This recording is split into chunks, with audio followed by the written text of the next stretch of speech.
ሰላምና ፍቅር በያላችሁበት የተወደዳችሁ የሚዲያችን ቤተሰቦች ነው። ከአሁኑ ሰዓት ጀምሮ ለዛሬ ያዘጋጀናቸውን መረጃዎች ይዘን ቀርበናል። ተከታተሉ ዘንድ በአክብሮት ጋብዘናችኋል። ለመከታተል የመቻችሁ ዘንድ አንኳር ጉዳዮችን በማስቀደም እንጀምራለን። በሀገሪቱ ራበን ባሉ ዶክተሮች ላይ አገዛዙ እየወሰደ ያለው እርምጃ አደገኛ መዘዝ ይዞ እየመጣ ነው። የህወሓት ምላሽ ለ4 ኪሎ መንግስትና የድረሱልኝ ጥሪ ምን ይመስላል የሚለውን ዝርዝር መረጃም ይዘናል። ከ3 ዓመት ጦርነት በኋላ አንካራ የተገናኙት የሩሲያና የዩክሬን ባለስልጣናት የጀመሩበት መንገድ አነጋጋሪ ሆኗል። ምን ክስተት ነበር የሚለውን እናየዋለን። ትናንት በኢትዮጵያ የድሮን ላይት ሾው ያዘጋጀው ካምፓኒ ተደርሶበታል። ማንና እንዴት የሚለውን ዝርዝር መረጃ ይዘናል። የትግራይ ሰላምና ጸጥታ ቢሮ ለአቶ ጌታቸው ረዳ መልስ ሰጥቷል። ኮሎኔሉ በሀገሪቱ ከፍተኛ ፍርድ ቤት የሰጡት ምስክርነት አስደንጋጭ ሆኗል። እንዴት የሚለውን ዝርዝር ጉዳይ እንመለከተዋለን። ወደ ዝርዝር ጉዳያችን ተሻገርን። በኢትዮጵያ እየሆነና እየተደረገ ያለው አሳዛኝና አሳሳቢ መሆኑ እንደቀጠለ ነው። ራበን መኖር አልቻልንም በማለት ከሳምንት በፊት በሰላማዊ መንገድ ጥያቄ ያቀረቡ ሐኪሞችን አገዛዙ ጥያቄውን እንደ ጎረቤት ሀገራት ከመመለስ በለመደበት መንገድ ጠበንጃ የማንገት እውቀት ብቻ ባላቸው ወከባና እንግልት እየፈጸመ ይገኛል። የልፋት ውጤታችን ቢያንስ ውለን እንድንገባ የሚያደርግ ክፍያ ሊከፈለን ይገባል። መኖር ሳንችል ስለ ስራችን ልናስብ አንችልም። የቤት ክራይ መክፈል እንቻል ላሉ ድምጾች አገዛዙ ምላሹ ወንበሬ ላይ እንደተወረወረ ድንጋይ ቆጥረዋለሁ። አሸባሪ ናችሁ፣ አደናባሪ ናችሁ፣ የተላካችሁ የሚል ስም እየሰጠ ማስፈራራትን ተያይዞታል። በየቦታውም አገዛዙ ከ80 በላይ ዶክተሮችን እንዳሰረ አስተባባሪዎች ገልጸዋል። አገዛዙ ይህንን ያደረገው የጤና ባለሙያዎች የከፊል ስራ ማቆም አድማ መምታት ጋር በተያያዘ ሲሆን ይህም የመንግስት ተግባር ግን ራበን ላሉ ሐኪሞች የባሰ ቁጣን አምጥቷል። የደሞዝና የጥቅማ ጥቅምን ጨምሮ የጤና ስርዓቱ እንዲስተካከል ጥያቄ ያቀረቡት የጤና ባለሙያዎች የንቅናቄው መሪዎች ናቸው የተባሉ በርካታ ባለሙያዎች በመላው ሀገሪቱ እየታሰሩና ከፍተኛ ጫናን እየደረሰባቸው እንደሆነ አስተባባሪዎች እየገለጹ ይገኛሉ። ባለፈው ሳምንት የኢትዮጵያ ጤና ባለሙያዎች ማህበር ፕሬዝዳንት ጨምሮ በርካታ ባለሙያዎች በቁጥጥር ስር የዋሉ ሲሆን መንግስት የጤና ባለሙያዎችን የዳቦ ጥያቄ ከመመለስ ይልቅ አፈናና ወከባ እያደረገ ነው ብለዋል። እየታሰሩ ያሉት ባለሙያዎች በአዲስ አበባና በተለያዩ ክልሎች ድንገተኛ ክፍልን ጨምሮ አገልግሎት እየሰጡ የነበሩ ጋውን የለበሱ ባለሙያዎች መሆናቸውን ነው አስተባባሪዎች እየገለጹ የሚገኙት። በሚያሳዝን ሁኔታ ከ9 ሰዓት በላይ ቆመው ሰርጀሪ ሲሰሩ የነበሩ ዶክተሮች ስራቸውን ሳይጨርሱ በአገዛዙ ጠመንጃ አንጋች ወታደሮች ተወስደዋል ተብሏል። የጥቁር አንበሳና የቅዱስ ጳውሎስ ሆስፒታል ባለሙያዎችን ጨምሮ የፈለገ ሕይወት፣ የሐዋሳ ዩኒቨርሲቲ፣ የለኩ ሆስፒታል፣ ሲዳማ ክልልና የጎንደር ዩኒቨርሲቲ፣ አዲስ ዓለም፣ ንፋስ መውጫ ሆስፒታሎች ባለሙያዎች መታሰራቸው ነው የተገለጸው። ባለሙያዎቹ ከስራቱ ባለፈ ከመንግስትና ከሆስፒታል የስራ ኃላፊዎች ወከባና ዛቻ እየደረሰባቸው እንደሆነ ተገልጿል። ማስተማሪያ ሆስፒታሎችም ስራ የማይገቡ ሬዚደንት ሐኪሞች መኖሪያ ቤት ለቀው እንዲወጡ አስታውቋልም ተብሏል። ይህ ጥያቄን በጉልበት ለማፈን መሞከር ህዝብን ይጎዳል እንጂ እኛን ሊያቆምን አይችልም ብለዋል። የታሰሩ ሐኪሞች የማይፈቱ ከሆነ ከሰኞ ግንቦት 11 2017 ዓ.ም ጀምሮ ሙሉ በሙሉ አድማ ውስጥ ወይንም ስራ ማቆም እናደርጋለን ሲሉ ተናግረዋል። የሐኪሞችን ጥያቄ ለመመለስ ዝግጁ ያልሆነው መንግስት ትናንት ባለቤትነታቸውን ለአረብ ኤምሬት የሆኑ የተባሉ ቻይና ሰራሽ ድሮን ትርኢት በሚሊዮን ዶላር ከፍሎ ሲያሳያም ሸጧል። ይህ ጉዳይ ብዙ ኢትዮጵያውያንን ሰው አይቀድምም ነበር ወይ በሚል አሳዝነዋል። ያም ሆነ ይህ ግን አገዛዙ ዶክተሩንም መምህሩንም አርሶ አደሩንም አይነህ አላማረኝም በሚል ሰበብ ከማሰር ወደኋላ አላለም። ሐኪሞቹ እንግልቱ፣ እስራቱ ከራባችን አይብስም፣ በሰላማዊ መንገድ ጥያቄያችንን እንቀጥላለን ሲሉ ተደምጠዋል። በተያያዘም ሐኪሞቹ ለመከላከያ፣ ለፌዴራል ፖሊስና ሌሎች የጸጥታ አካላት ደብዳቤ ጽፈዋል። በደብዳቤያቸውም ላይ ራበን መኖር አልቻልንም ባል መንግስት ፖለቲካዊ ስም ለመስጠት እየጣረ ይገኛል። ይህ ግን ፍጹም ውሸት ነው። እናንተንም ወደኛ እየላከ ነው። በምትመጡበት ጊዜም በተጎዳችሁ ጊዜ የሚጠግናችሁ፣ ቤተሰባችሁ በታመመ ጊዜም የሚያክምን ሐኪም ከለላ ትሆኑ ዘንድ ጥሪ እናስተላልፋለን ብለዋል በደብዳቤያቸው። ከዚህ ጋር በተያያዘም በማህበራዊ ሚዲያ የነጭ ጋውን አብዮት የሚል አብዮት መጀመሩ ተከትሎና ጉዳዩን ብዙ ሰዎች ደግፈውት መቀጣጠሉ ተከትሎ አገዛዙ ማህበራዊ ሚዲያውን ለማፈን ኢንተርኔት ሊዘጋ እየተዘጋጀ እንደሆነ መረጃ ደርሶኛል ሲል ጃዋር መሐመድ ገልጿል። ወደ ሌላኛው ጉዳያችን ስንሻገር የህወሓት ምላሽ ለ4 ኪሎ መንግስት እና የድረሱልኝ ጥሪን እናገኛለን። ግንቦት 7 በነበረን ዜናችን የኢትዮጵያ ምርጫ ቦርድ ህወሓትን ከፓርቲነት መሰረዙን ዘግበን ነበር። ትናንት ደግሞ ህወሓት ምላሽ ሰጥቷል። ህወሓት ምርጫ ቦርዱ ህወሓትን ከፓርቲነት የሰረዘበት መንገድ ተቀባይነት የለውም ያለ ሲሆን ምርጫ ቦርድ ለአንድ ወገን ያደላ ውሳኔ ያሳልፏል ሲልም ተደምጧል። ህወሓት ችግሮችን ከፌዴራል መንግስቱ ጋር በድርድርና በንግግር ለመፍታት ፈቃደኛ የሆነ ቢሆንም የፌዴራል መንግስቱ ዳተኝነት አሳይቷል ብሏል ሲልም ነው የከሰሰው ህወሓት። በዚህም የምርጫ ቦርድ ለአንድ ወገን ያደላ ውሳኔ የፕሪቶሪያውን ስምምነት አደጋ ውስጥ ጥሎታል ያለ ሲሆን ለዓለም አቀፉ ማህበረሰብ ለፌዴራል መንግስቱና እንዲሁም ለአደራዳሪዎቹ የሚከተለውን ጥሪ አቅርቧል። አንደኛም በፌዴራል መንግስቱና በህወሓት መካከል አስቸኳይ ፓናል ውይይት እንዲካሄድ ጫና እንዲደረግ ያለ ሲሆን በሁለተኛ ደረጃ የአፍሪካ ህብረት የጸጥታ ምክር ቤት ይህንን ጉዳይ አጀንዳ እንዲያደርገውና በቀጣይ ስብሰባ ሲቀመጥ እንዲወያይበት የምርጫ ቦርዱን ውሳኔ እንዲመረምር አሳውቋል። በሶስተኛ ደረጃ ውይይት እስከሚደረግ የፌዴራል መንግስቱ የምርጫ ቦርዱን ውሳኔ እንዲሰርዝና ጫና እንዲያሳድር እንዲሁም ግፊት እንዲያደርግ እንጠይቃለን ብለዋል። በህወሓት ጥሪ መሰረት የአፍሪካ ህብረት ለጸጥታ ምክር ቤቱ አስቸኳይ ስብሰባ ጠይቋል። ህብረቱ የፕሪቶሪያ የሰላም ስምምነት አደጋ ላይ መውደቁን በመግለጽ ሁኔታው ወደ ከፋ ግጭት ከማምራቱ በፊት በአስቸኳይ መፍትሄ እንዲፈልግ አሳስቧል። የፕሪቶሪያውን ስምምነት በተመለከተም የፕሪቶሪያው ስምምነት አደጋ ውስጥ ነው ሲሉ የዩኤስ የፖሊስ ኤክስፐርትን ለሴኔቱ አባላት ገልጸዋል።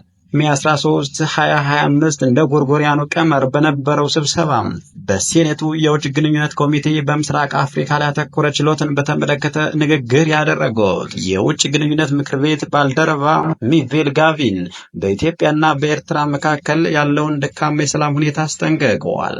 ይህም የፕሪቶሪያ ስምምነት አተገባበር ላይ እንቅፋት ነው ሲሉ ተደምጠዋል። ዩኤስ አሜሪካ ምን ተግባራዊ እርምጃዎችን መውሰድ አለባት በሚል ለሴናተር ቫን ሆለን ለቀረበላቸው ጥያቄ ሲመልሱ ከኢትዮጵያና ከኤርትራ ጋር በተያያዘ የተፈጠረውን ውጥረት ለመፍታት ከሞላ ጎደል እየከረረ ያለውን ሁኔታ ለመቅረፍ እየተሞከረ ነው ሲሉ ሚሸል ከዚህ ቀደም በሃድሰን ኢንስቲትዩት ባልደረባ ጆሹዋ መሰርቬ የተነሱትን ስጋቶች አስተጋብተዋል። እንደ ዋነኛ ስጋት የተነሳው የኤርትራ መንግስት ስምምነቱን በመጣስ በትግራይ ክልል ውስጥ የኤርትራ ጦር መስፈሩን አንስተዋል።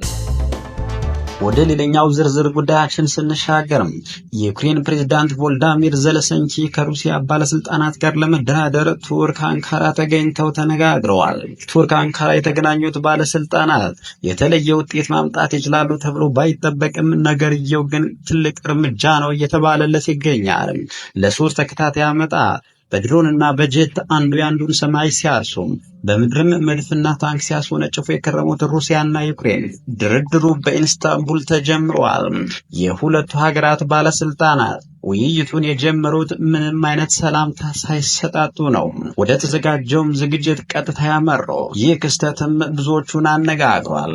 ወደ መደበኛው ስብሰባ ከመግባታቸው ቀደም ብሎም የቱርኩ ፕሬዝዳንት ረጂብ ጣይብ ኤርዶሃን ሁለቱን በተናጠል አግኝተው እንዳነጋገሩ ታውቋል። ለድርድሩ ዩክሬን መሪዋን ዘለንስኪን ስትልክ ክሪሚያ ግን ፑቲንን አልልክም በማለት ስብጥር ተደራዳሪ ልካለች።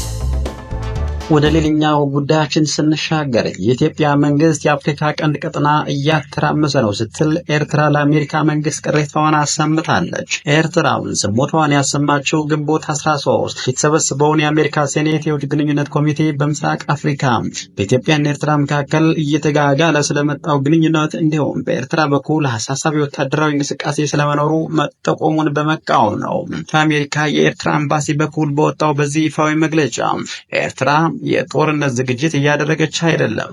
በኢትዮጵያ ላይም ፈጽሞ ቀስቃሽ ወታደራዊ እርምጃ ሆነ ትንኮሳ አልፈጸመችም፣ ፈጽማም አታውቅም ብላለች። በቀጠናው ያለው ውጥረትና ስጋት የሚመነጨው በኢትዮጵያና ሚዲያዎቿ በኩል ከተቻለ በዲፕሎማሲያዊና ህጋዊ መንገድ አስፈላጊ ከሆነም በግዳጅ ወደብና የባህር ዳርቻ ለመያዝ ከሚደረጉ ዘመቻዎች ነው በማለት አሜሪካን አካፋን አካፋ በይ ስትል አሳስባለች። ኤርትራ የኮሚቴው አባልና የቀድሞ ስቴት ዲፓርትመንት ኃላፊ የሆኑት ጆሻ ማሳርቬ የኤርትራ ወታደሮች በምስራቃዊ ትግራይ እንደሚገኝ የሰጡት ማኝነትም የስራ ነገሩን ዓላማና ፍላጎት እንድንጠይቅ የሚያስገድድ አሳዛኝ ማኝነት ነው በማለት የጆሻ ማኝነት ከጀርባው ሌላ ዓላማ እንዳለው ጥርጣሬዋን ገልጻል። የአስመራው መንግስት ከሰሜን ኢትዮጵያው ጦርነት በኋላ ወታደሮቼ ሙሉ ለሙሉ ወደ ሉዓላዊ ግዛት የተመልሶ ሰፍሮ ይገኛል ሲል በምዕራብ ትግራይ እንደሌለ ለኮሚቴው ሪፖርት መልስ ሰጥቷል። ወደ ሌላኛው ጉዳይ ስንሻገርም በሀገሪቱ ከፍተኛ የሆነ ረሃብና ችግር ተከስቶ አገዛዙ ሚሊዮን ዶላር በማውጣት የድሮን ሾው ትናንት ሲያሳይ ማምሸቱ ብዙዎችን አስቆጥቷል። እድሜውን ሙሉ ለሀገር ለውጥ ለደከመ ዶክተር ቀና መልስ ያልመለሰው መንግስት እንዲህ ሚሊዮን ዶላር የሀገር ገንዘብ አፍሶ እዩልኝ ማለት ህዝብን ከመናቅ የመነጭ ነው ብለውታል ብዙዎቹም። ይህ ትዕይንቱን ስላሳየው ካምፓኒ የድሮን ላይት ሾው ሚረርስ ኢኖቬቲቭ የሚባል የሲንጋፖር ካምፓኒ መሆኑም ሚዲያችን መረጃ አግኝቷል። ይህ የሲንጋፖር ካምፓኒ እንዲህ አይነት ትዕይንቶችን በተለያዩ ሀገራት ከ100,000 እስከ ሚሊዮን ዶላር የሚቆጠር ገንዘብ ተከፍሎት በተለያዩ ሰዓትና በዓላት ላይ የድሮን ላይት ሾው የሚያቀርብ ድርጅት መሆኑ ታውቋል። በቅርቡም በቪየትናም 10,518 ድሮን ለሾው በመጠቀም የጂነስ ወርልድ ሪከርድ መስበር የቻለ ድርጅት እንደሆነ ነው የታወቀው። መክፈል ለቻለ ማንኛውም ሰው ይህ ሰርቪስ ይሰጣል ነው የተባለው። ራሳቸውንም ያስተዋውቃሉ ብሏል የመረጃ ምንጮች። በኢትዮጵያ የተመረተ መሆኑ የተሰራ ነገር እንደሌለ ነው የመረጃ ምንጮች የገለጹት። ብዙ ሚሊዮን ዶላር ተከፍሎ መጥተው ሾው አሳዩ ሲሉ ነው የመረጃ ምንጮች የተናገረው። ወደ ሌላኛው ጉዳያችን ስንሻገር የትግራይ ሰላምና ጸጥታ ቢሮ ለአቶ ጌታቸው ረዳ መልስ ሰጥቷል። ሚኒስትር ጌታቸው ረዳ የፖለቲካ አቋማቸው እንደተጠበቀ ተመልሰው ቢመጡ በቂ ጥበቃ እንደሚደረግላቸውም ልናረጋግጥላችሁ እንወዳለን ብለዋል። የትግራይ ሰላምና ጸጥታ ቢሮ የምስራቅ አፍሪካ ጉዳዮች አማካሪ ሆኖ የተሾሙት አቶ ጌታቸው ረዳ ሰሞኑን ፋና ቴሌቪዥን ላይ ቀርቦ የተናገረው ንግግር ነጭ ውሸት ነው በሚል ተቃውሞታል። ቢሮ ባወጣው መግለጫ የትግራይ ሕዝብ እንኳን በትግሉ አስተዋጽኦ የነበረውን ታጋይ ተኩሶ ለመግደል ይቅርና ሊያጠቃ የመጣ የጠላት ወታደር ማርኮ ስርዓት አስተምሮ ምሕረት የሚሰጥ ልባም ነው ብሏል። ትግራይ ጦርነት ወቅት ጉልህ ሚና የነበራቸው አቶ ጌታቸው ረዳ በጦርነት ወቅት አንዳንድ የወታደራዊ አመራሮች ራሳቸው ብዙ ኪሎ ሜትሮች ርቀው ወደኋላ ለምን ሸሻቸው በሚል ተዋጊዎችን መግደላቸውን ይፋ አድርገው ነበር። ቢሮ ሚኒስትሩ አቶ ጌታቸው ረዳ የትግራይ ጦር መኮንኖችን ስም የማጥፋትና የመወንጀል ብቃት ሞራል የለውም ሲል አብጠልጥሏል። ሌላው አቶ ጌታቸው አንዳንድ መኮንኖች በግላጭ በተለያዩ የዝርፊያ ተግባራት ላይ መሰማራታቸውን ተናግረው ነበር። ቢሮው ግን በጦርነቱ የተቃጠሉና የወደሙ የጦር መሳሪያዎችን በራሱ ስልጣን ስርዓት ባልተከተለ መንገድ እንዲነሱና እንዲሰረቁ ያዘዘው ራሱ አቶ ጌታቸው ረዳ ነው ብሏል። ጌታቸው ሚዲያዎችን በመጠቀም ራሱ የፈጸመውን ጄኔራሎቻችን እንደሰረቁትና እንደመዘበሩት አድርጎ የሚያወራው የብረታ ብረት ስርቆትና ምዝበራ ዋነኛ ዓላማው የሰራዊቱን አንድነት መበተን መሆኑ ለማንም ግልጽ ነው ሲል በመግለጫው አስፍሯል። አቶ ጌታቸው በክልሉ እያሉ ከታቀደባቸው ግድያ ማምለጥ እንደቻሉ አንስተው ነበር። ቢሮ በበኩሉ የሰራዊት አመራር ሊገድሉኝ አቅደው ለጥቂት ከሞት አመለጥኩኝ የሚል በሚዲያ የታጀበ ስም የማጥፋት ዘመቻ በስፋት ተስፋፍቷል ያለ ሲሆን ይህ ከእውነት የራቀ የፈጠራ ውሸት ነው ሲል ውድቅ አድርጎታል። ወደ ሌላኛው ዝርዝር ጉዳይ ስንሻገርም አንዱ ክፍለ ጦር እንደ ድንገት የገበያ ሻማ ቀለጠ። ነገሮች እንዴት እንደሆኑ እንኳን ለመገመት አያስችልም። እኛ የተረፍነው ተፈጥሮ የዝናብ ከለላ አድርጋልን ነው ማለት ይቀላል ይላል ኮሎኔሉ። በሀገሪቱ ከፍተኛ ፍርድ ቤት የሰጡት ምስክርነት አስደንጋጭ ሆኗል። ነገርየው እንደዋዛ የሚታለፍ አልሆነም። የምክር ቤቱ አባል የተከበሩ አቶ ዮሐንስ ቧያለው የሽብር መዝገብ ስር ለምስክርነት የቀረቡት በታምር ተረፍ ያለው ያሉት ኮሎኔል የሰጡት ምስክርነት ነው። የክፍለ ጦር አዛዥ በፋኖ ሙሉ ክፍለ ጦር እንደተደመሰሰ ነው ለችሎቱ ያሳወቁ እና የተከበሩ አቶ ዮሐንስ ባለው ሽብር መዝገብ አቃቢ ምስክር የሆነው የቀረቡት ኮሎኔል አይቸው ግለጠው አማራ ክልል ምዕራብ ጎጃም ዞን ይዘውት ከገቡ አንድ ክፍለ ጦር ገደማ ተደምስሶ እንዳለቀባቸውና ዋና አዛዡ እርሳቸው በተፈጥሮ ዝናብ ታግዘው ሐምሌ 29 2015 ዓ.ም በታምር ሾልከው ማምለጣቸው ነው ለችሎቱ የተናገረው። በዚህ ከፍተኛ ተጋድሎ ውስጥ ከተማረከባቸው መሳሪያዎች መካከል ብሬን 31፣ ስናይፐር 22፣ 2 ዙ 23 የወደመ ዲሽቃ 6፣ ክላሽ 550፣ ቦምብ 800፣ 4 ራሽ ሰራሽ ኦራል ሰራዊት ላይ የደረሰ ጉዳት ባይናቸው ብቻ ያየሁት 100 ቁስለኛም 153 የተገደለባቸው ከ300 በላይ ደብዛቸው የጠፋ ሲሉ ኮሎኔሉ ባይናቸው ብቻ ያዩትን በርካታ መሳሪያ መማረኩንና መውደሙን ለችሎቱ አረጋግጠዋል። ይህ በሀገሪቱ ለቡድኖች ስልጣን ተብሎ የተከፈለ ዋጋ ሆኖ ተመዝግቧል። ዛሬ ያዝናቸው መረጃዎች እነዚህን ይመስሉ ነበር።